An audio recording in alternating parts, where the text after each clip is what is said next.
All right, this is Math 208, Week 3, Section 8.2, Solving Applications. All right, so we're going to start with letting f of x describe the temperature of a room that is kept at 51 degrees. So the idea is, no matter what time of day it is, no matter what hour it is, the temperature, y, is always 71 degrees. It never changes. So when x is 1, the temperature is 71 degrees. When x is 2, the temperature is 71 degrees. When x is 9, meaning 9 hours, or 9 o'clock, whatever, the temperature is 71. It's always 71. So that means the formula is f of x equals 71. It never changes, so we just put 71. So that's why I've got right here, the answer is 71. Now, the second part of this is they say, well, okay, now choose the graph that would match that equation. So this says the temperature is falling, so that's no good. This one says the temperature is rising, well, that's no good.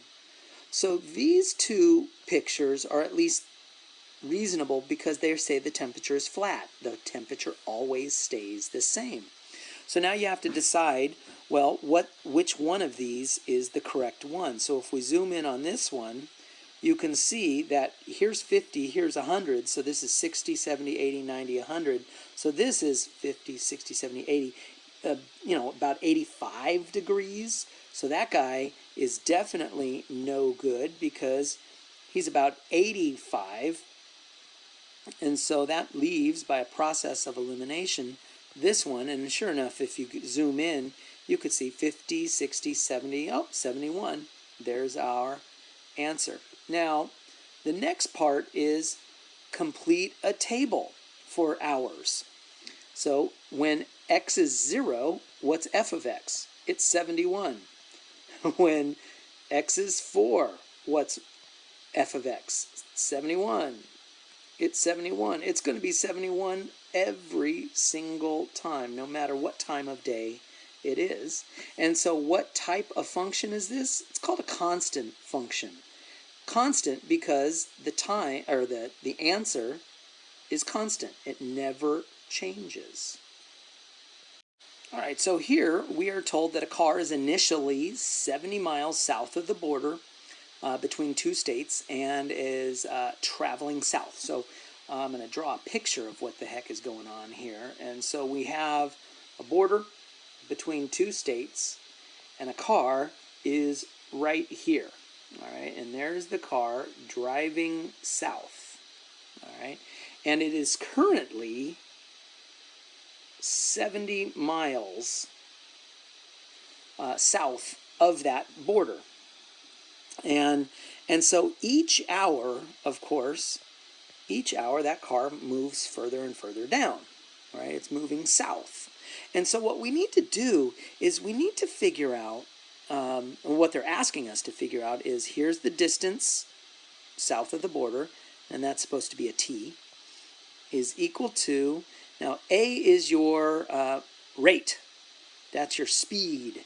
That's your linear function times time. So for each hour you travel this far, each hour you travel this far, that's why we're multiplying. And then plus the b. And that b is a little bit of a boost. It's the boost of your distance between, or that you started away from that border. And so what we need to do is we need to figure out, how fast is this car going? And so we're going to look at our table, and I'm going to notice right here. Right here is an important thing, because this says when we travel 1 hour, for 1 hour, our distance right here changed by 50 miles. So that means the car is traveling 50 miles per hour. All right, and so that's a really important thing. So that means our speed right here, A, is 50 miles. So our formula becomes d of t equals, and then this is 50 miles per hour plus the 70. And that 70 is our boost that we started, our little like a head start from the border. So if you travel 1 hour, that equals 50 miles. If you travel another hour, that's another 50 miles. If you travel another hour, that's 50 miles. So if we were to travel 3 hours, well, that would be 3 times 50 plus an extra 70. So that's why it's 3 times 50 plus. Now, I just made up the number 3. So that T stands for whatever number of hours you want. In fact, we can look and we can see, hey, wait, the answer for 3 is supposed to be 220. Let's see if we've done it correctly. So we could say, well, 3 times 50, because 3 hours times 50 plus that 70 boost, right?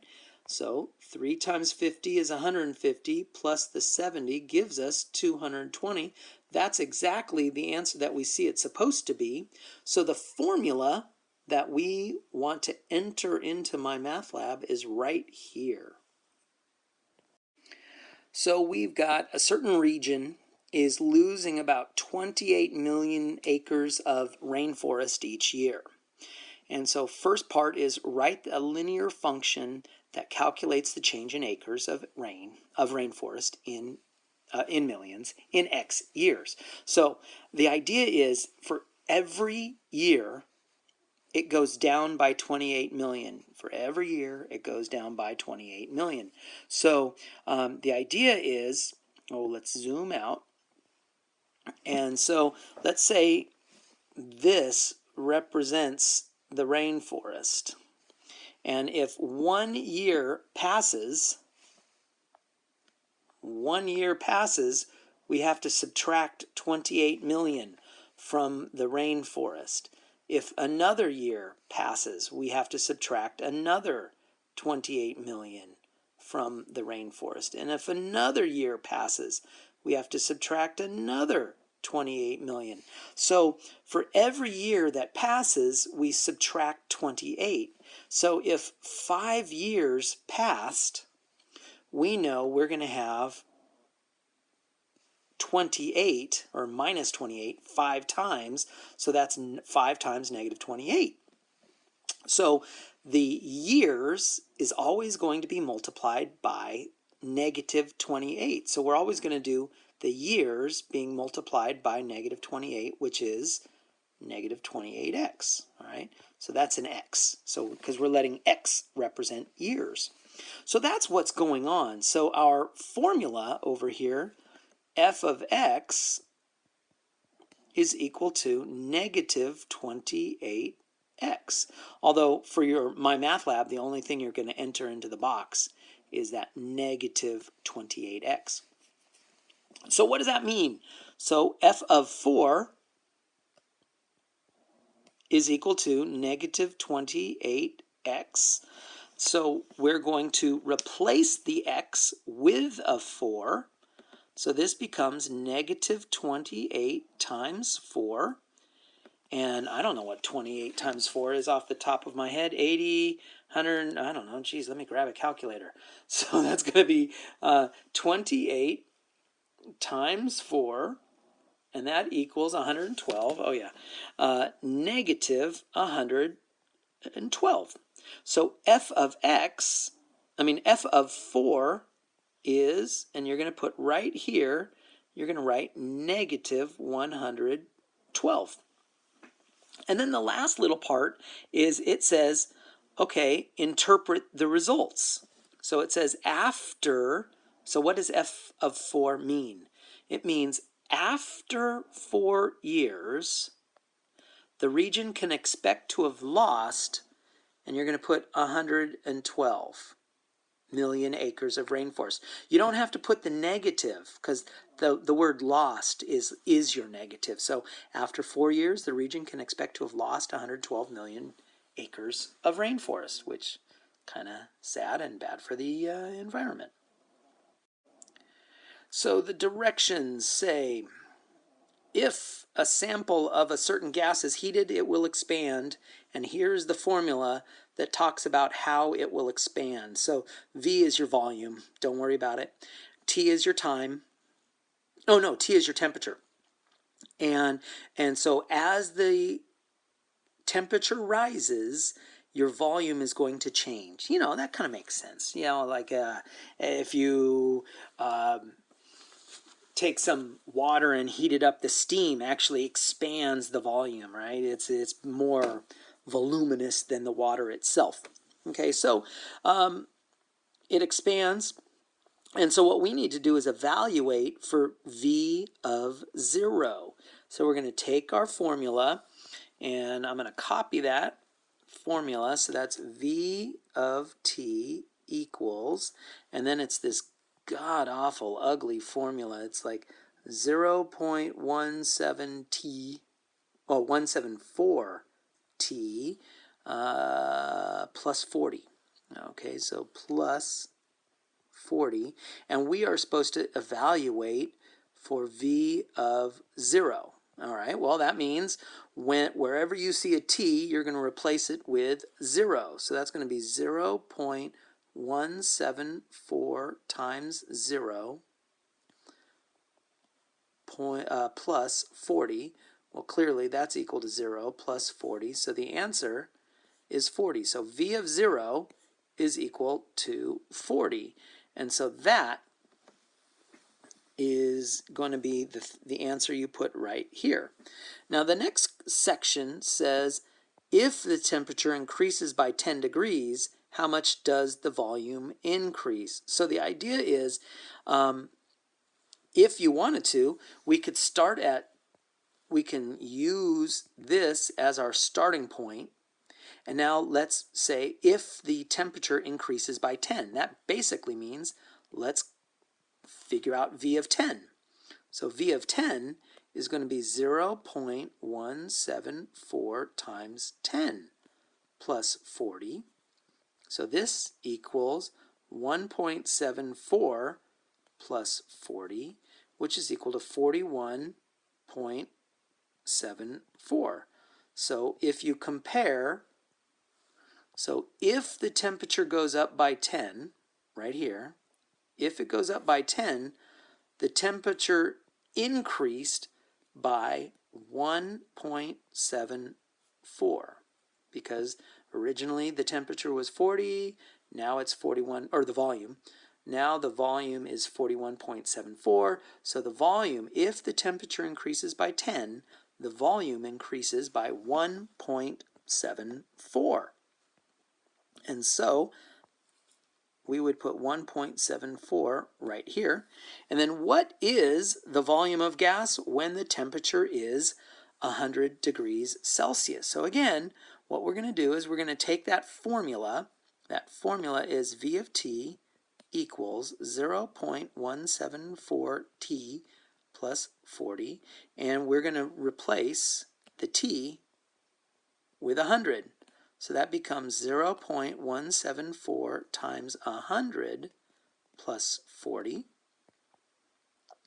And that's easy. Multiplying by 100 is easy. You just move the decimal over 2 places. So you end up with 17.4 plus 40, which is equal to 57.4. So when the temperature is 100 degrees, the volume is 57.4, and you're going to put that right here for C.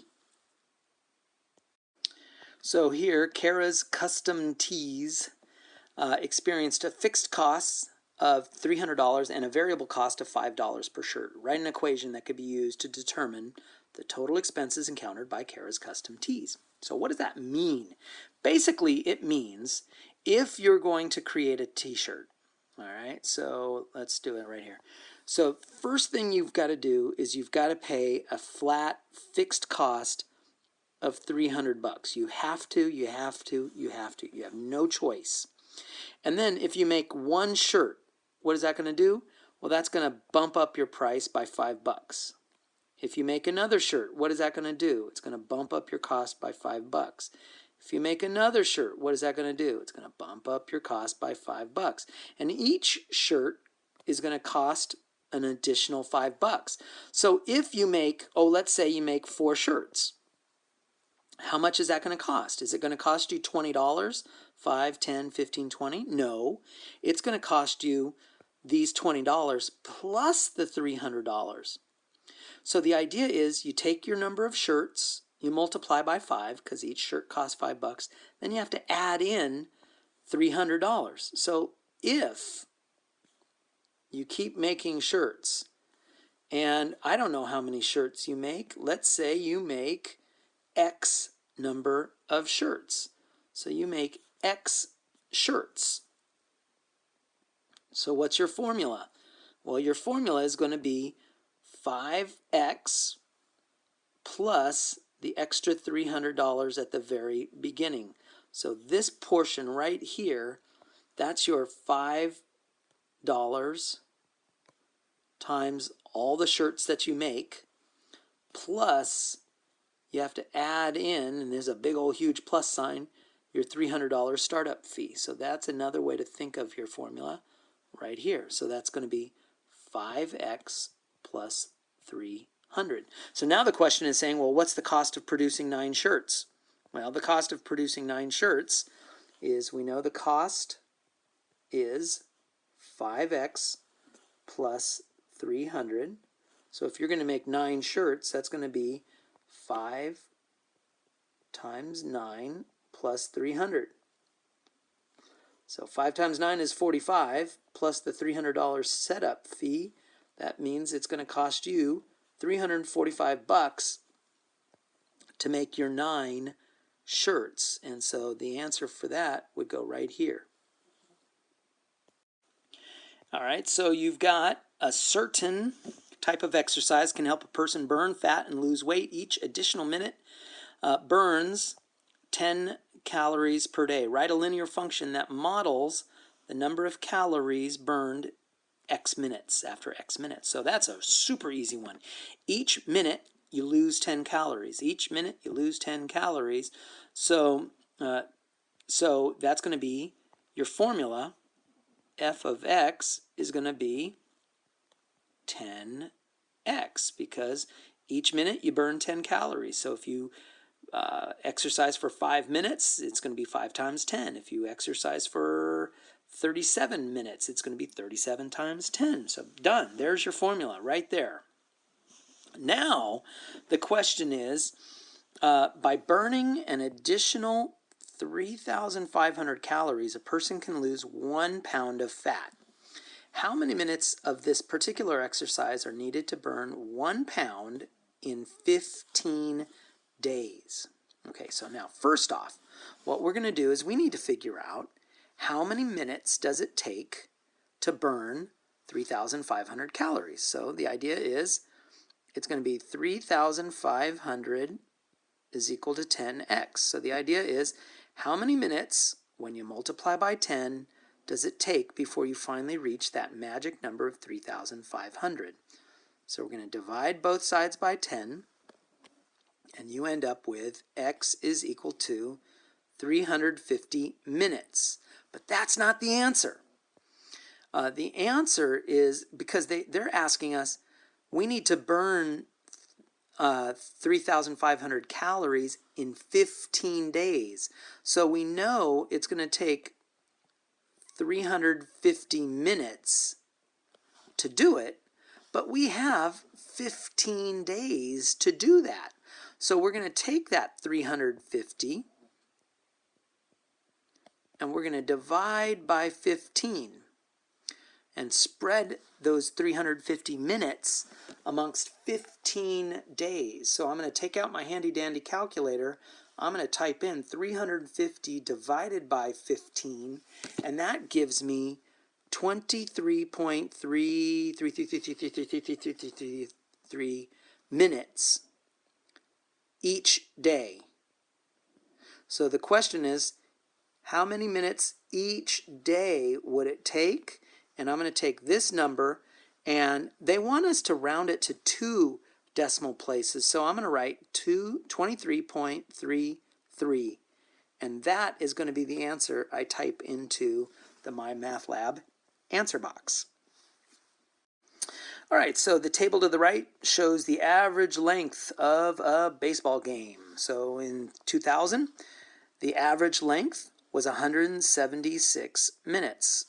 So the average length was 176 minutes.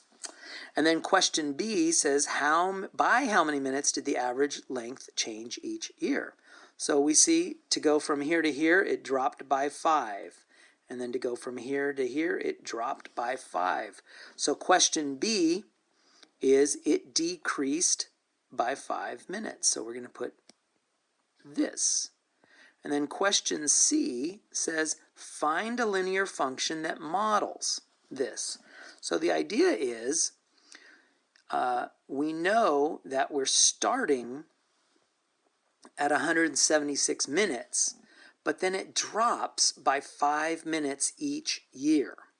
So it's going to start at 176 minutes, but then each year it drops by 5 minutes. So we're going to do minus 5 times x, because that's saying each year we drop by 5 minutes. So if we 3 years go by, 3 times negative 5 is negative 15, so it drops by 15 minutes.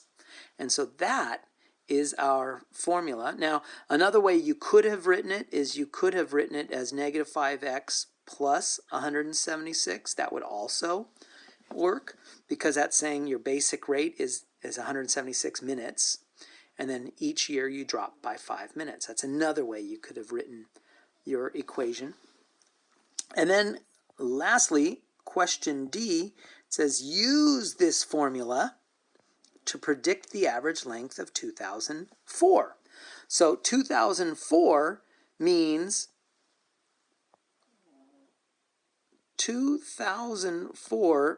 we're going to do f of 4. And so f of 4 for our formula, which is 176 minus 5x. So that means we're going to replace x with a 4. So that becomes 176 minus 5 times 4. So that becomes 176 minus 20, which is equal to 156 minutes. And that is your answer. Now, if we looked up here, that actually makes sense, because 2003, it would be 161 because we dropped by 5. And then 2004, it drops by another 5, so that gives us the answer of 155, and that's exactly the answer we had down. Oh, wait, 155. Did I goof up? Oh, yeah, I did. Because 161 minus 5, I'm lame, is 156. So there you go, and that makes sense. We did it right. I even checked my answer and caught my mistake. So there we go.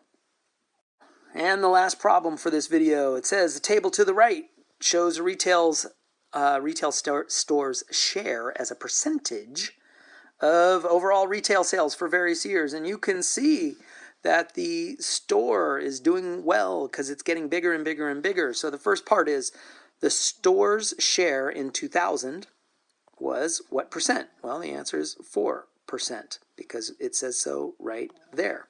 All right. And then I'm going to erase that.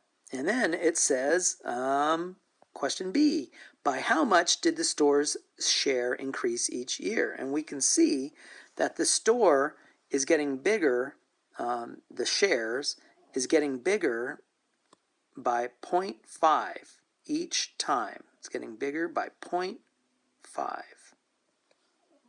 Bigger by 0.5. All right, each time. So going back, so what's the question? How much did it increase each year? It got bigger by, and I'm going to put that in blue, 0.5 each year. Now question C, find a linear function that models this. So we know we're going to start at 4, but then each year it gets bigger by 0.5. So we're going to start at 4, then it gets bigger by 0.5. So our formula is going to be it starts at 4, and then each year it gets bigger by 0.5. And so there's our formula right there, 4 plus 0.5x. There is your formula. And so if 3 years goes by, you're going to do 3 times 0.5 and then add in your original 4. So I think they want us to do that. So question D says use your formula to estimate the store's share in the year 2007. Okay, so we know our formula is 4 plus 0.5x. And we want to do 2007, so that means we're going to do f of 7. So that means wherever you see the x, you're going to replace it with a 7. And so that becomes 4 plus, and this is 3.5. So our answer is 7.5%. And that is what you're going to put right here in your box. And that wraps up this whole video series.